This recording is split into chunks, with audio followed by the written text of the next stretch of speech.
first reading is from the book of Isaiah, chapter 53, verses 4 through 12.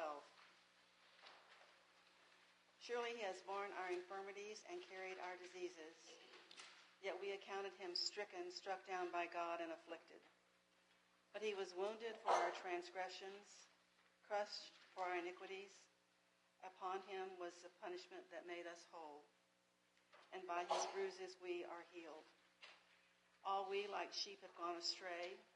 We have all turned to our own way, and the Lord has laid on him the iniquity of us all. He was oppressed and he was afflicted, yet he did not open his mouth. Like a lamb that is led to the slaughter, and like a sheep that before its shearers is silent, so he did not open his mouth. By a perversion of justice he was taken away. Who could have imagined his future? For he was cut off from the land of the living, stricken for the transgression of my people. They made his grave with the wicked and his tomb with the rich, although he had done no violence and there was no deceit in his mouth. Yet it was the will of the Lord to crush him with pain. When you make his life an offering for sin, he shall see his offspring and shall prolong his days. Through him the will of the Lord shall prosper. Out of his anguish he shall see light. He shall find satisfaction through his knowledge. The righteous one, my servant, shall make many righteous, and he shall bear their iniquities. Therefore I will allot him a portion with the great, and he shall divide the spoil with the strong, because he poured out himself to death and was numbered with the transgressors. Yet he bore the sin of many and made intercession for the transgressors. This is the word of the Lord. Thanks be to God. Our psalm is in the bulletin insert or on page 720 in your prayer book. It is Psalm 91, verses 9 through 16, and we will read responsively at the half verse. Because you have made the Lord your refuge, and the Most High your refuge, there shall no evil happen to you. Neither shall any plague come near your dwelling. For he shall give his angels charge over you. To keep you in all your ways. They shall bear you in their hands. Lest you dash your foot against a stone. You shall tread upon the lion and the adder. You shall trample on the lion and the serpent under your feet. Because he is bound to me in love, therefore I will protect him. He shall call upon me, and I will answer him. I am in trouble. I will rescue him and bring him honor. With long life will I satisfy him. And show him my salvation.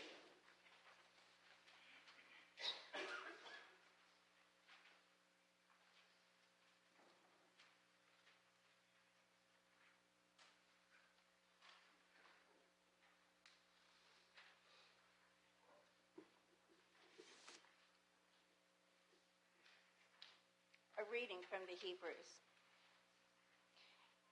Every high priest chosen from among mortals is put in charge of things pertaining to God on their behalf, to offer gifts and sacrifices for sins. He is able to deal gently with the ignorant and wayward, since he himself is subject to weakness, and because of this he must offer sacrifice for his own sins, as well as for those of the people. And one does not presume to take this honor, but takes it only when called by God, just as Aaron was. So also, Christ did not glorify himself in becoming a high priest, but was appointed by the one who said to him, "You are my son. Today I have begotten you." As he says also in another place, "You are a priest forever, according to the order of Melchizedek."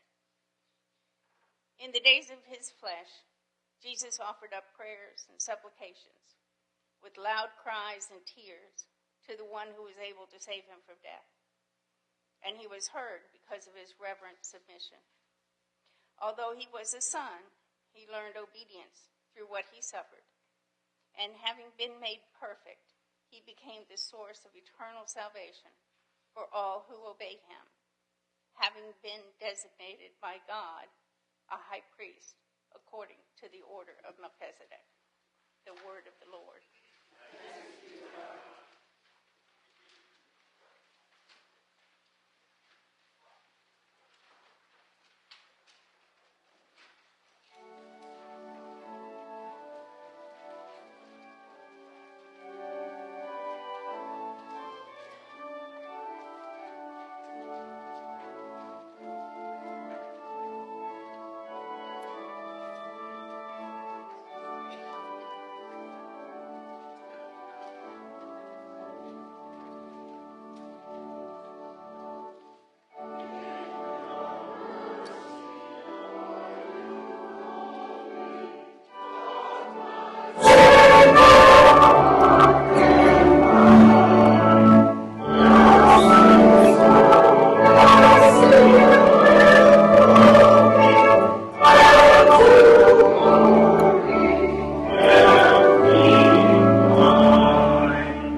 The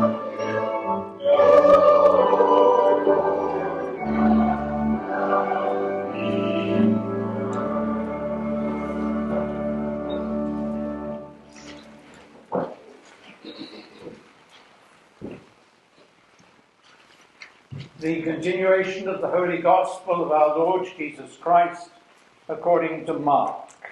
Glory to you, Lord Christ.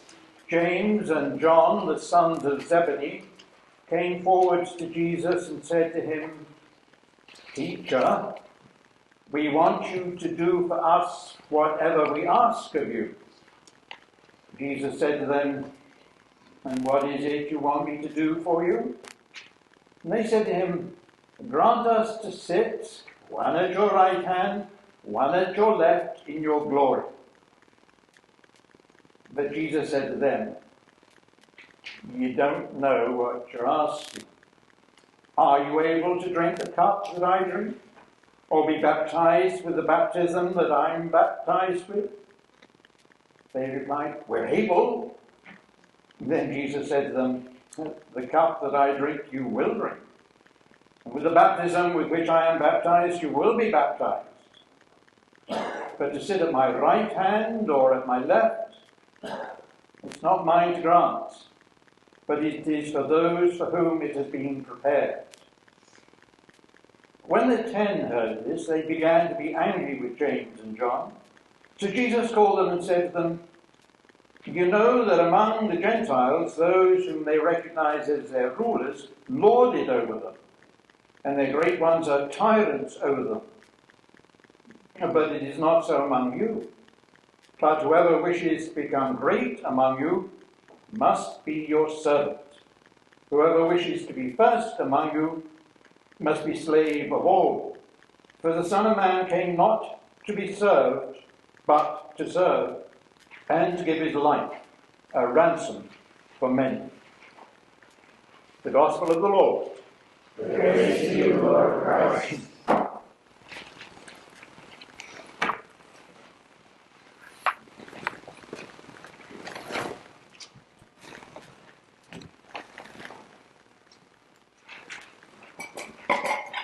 In the name of God, Father, Son, and Holy Spirit. Amen.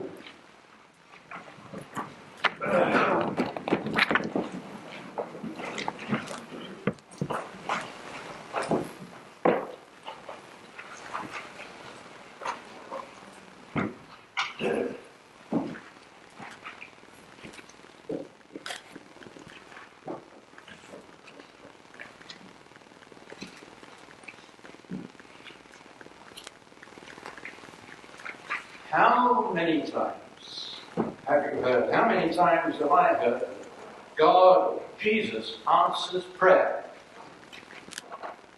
We heard it in Sunday school. We were taught it in confirmation class. If you've attended a crusade or attended an evangelistic rally, you have heard it there. I've attended Billy Graham rallies and I've been told this over and over and over and over. God answers prayer. I've heard bishops and priests and deacons of the Anglican Communion announce this from pulpits in churches all around the world, on all continents except Antarctica, because I've never been to Antarctica and I'm not sure that there's a physical congregation there. And then how many times have I had members of congregations that I've served come to me and say, "Reverend Smith," that's what they call me outside the United States, or "Father Bill," which is what I've been called since I've been here. "Reverend Smith, Father Bill, I have prayed to God about this and he's not answered." And if I were a gambling man, which I'm not, I would be prepared to bet that at least one person here this morning has had that experience. He has prayed, and the prayer has gone unanswered. I'm not going to ask for a show of hands. One person here has had that.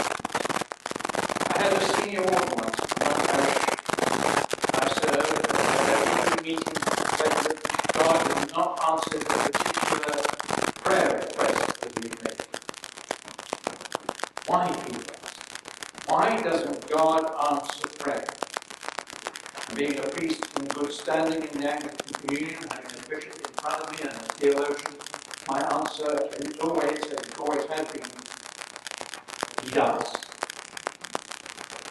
And then I have to explain that answer. Let's look at the New Testament for a little while on this matter of God answering prayer. Our good friend, Paul of Tarsus, he had to face up to this issue and in his own life and experience. And listen to some words that Paul wrote to the congregation in Corinth.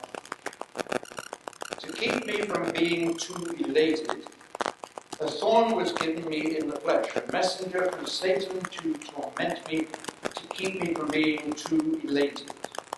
3 times I appealed to the Lord about this, that he would leave me, but he said to me, my grace is sufficient for you. The power is made perfect in weakness. Earlier in the same letter, Paul had written of how some of his congregation in Corinth spoke about it. His letters are weighty, they would say, they are strong, but his bodily presence is weak. His speech is contemptible. Now, I cannot say what the thorn in the flesh was that Paul had been given, but if what we read in 2 Corinthians provides us with any clue, we might say that Paul, like Moses, as recorded in Hebrew Scriptures, had some sort of speech impediment, something that does not help any preacher in his or her ministry. I once had a rector who lisped and stuttered, and he could not preach. But that didn't make him any less a priest and a servant of God. In our Gospel reading this morning, we have another example of a seemingly unanswered prayer, or of those who have prayed and not received what it was that they were asking for. In the version that we have in Mark, the version that we read just now, it's James and John who make the request. In the parallel version in Matthew 20, it is their mother who makes the request. But no matter who it was, the outcome was the same. And as this is year B in the triangular cycle of election, let's stick with Mark's version. The sons of Zebedee approached Jesus with a request. We might almost call it a demand. We want you to do whatever we ask of you. We want you to do whatever we ask of you. Now, let me flat out say that whenever anyone approaches me with these words, my reaction is to think, no, I won't. It's not a good or sensible way to make a request, and it is a terrible way to start a prayer. Dare we reasonably expect that God, the power of all powers, will do whatever we ask him to do? Jesus' reaction was somewhat more restrained.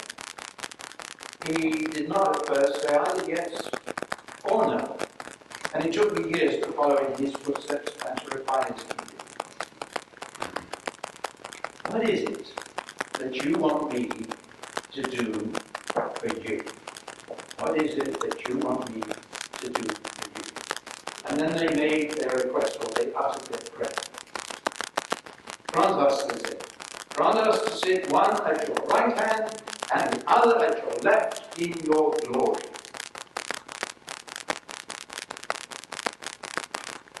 Believe it or believe it not. There are people who still think like this. People who want to be in positions of reflected power and glory. And it still happens in the church. Every parish seems to have someone who has to have the focus on them. And sadly, ladies forgive me, all too often, it's a woman. And some of us clergy, I don't know about two stories, but some of us clergy have a term for such a person. We call her the queen bee. She's the dressiest, she's the fussiest woman in the parish, and she will assure anyone who asks her about her motivation that it's all for the glory of God. Forgetting that Jesus once said these words, that if we do something, it must be in such a way that people see the good that is being done, but not the doer. And so they give thanks to the Father, they give glory to the Father. Let your light so shine before others, that they may see the good work,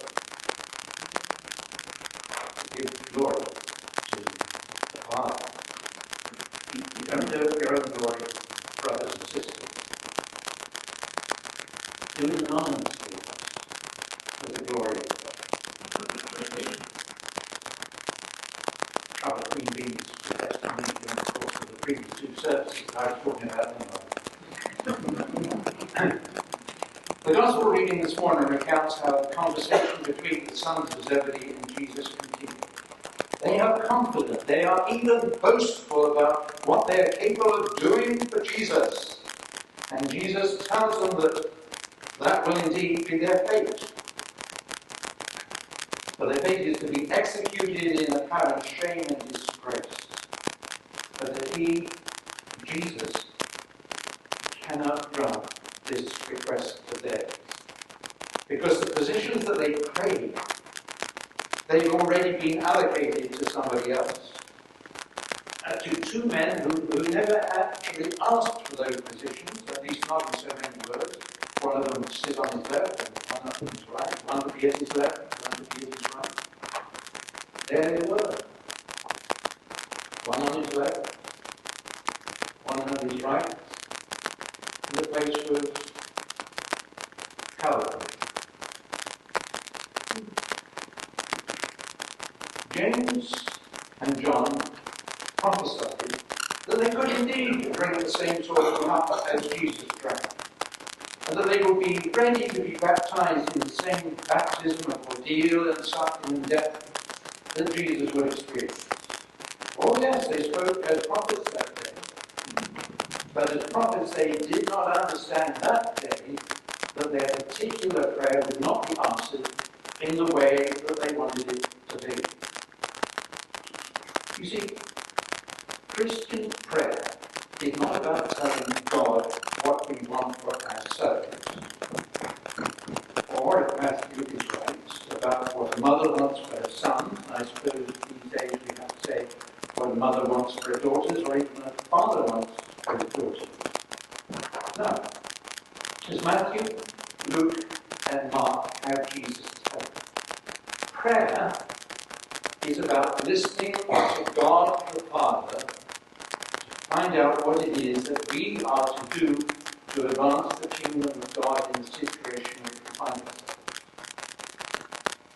As Jesus says in what we become known as the Lord's Prayer, it's not a matter of our will being done on earth, but that the will of God the Father be done in earth as it is in heaven, in the realms of earth as it is in the realm of heaven, that the will of God the Father should prevail in this material world as it does in the spiritual world.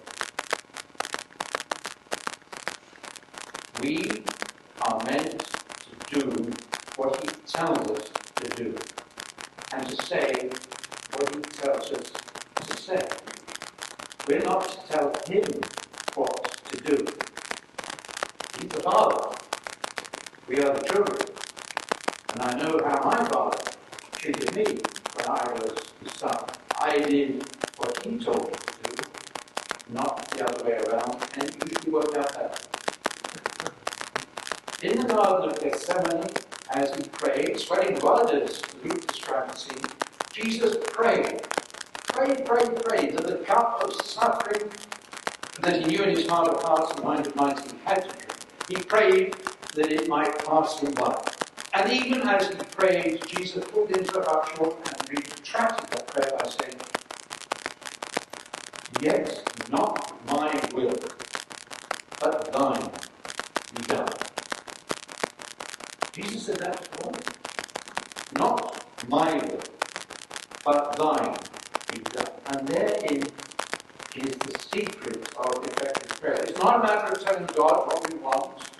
All too often, what we want works out to our detriment, as it did with James and John. It's a matter of asking God what we need to do in order to advance His kingdom, be it in our own lives, be it in our family, be it in a congregation, like nativity, wondering about the future of this parish, in the world outside. It means asking God a very simple question. What would you have me to do? And then waiting. Waiting for the answer to come in God's own good time. And as I have assured so many people, the answer will come, although not in the way we might expect, or through the lips of the person we would expect it to come through. Sometimes God has spoken to me through some very, what I consider, unholy people, but I was given the grace to recognize that it was God who was speaking. Despite the words of Paul Anka, popularized by Frank Sinatra, it is not my way that is important, but the way of God. The way of the one who could truly say, I am the way, I am the truth, I am life. But also have the grace to say, yet not my will, but thine be done. Amen.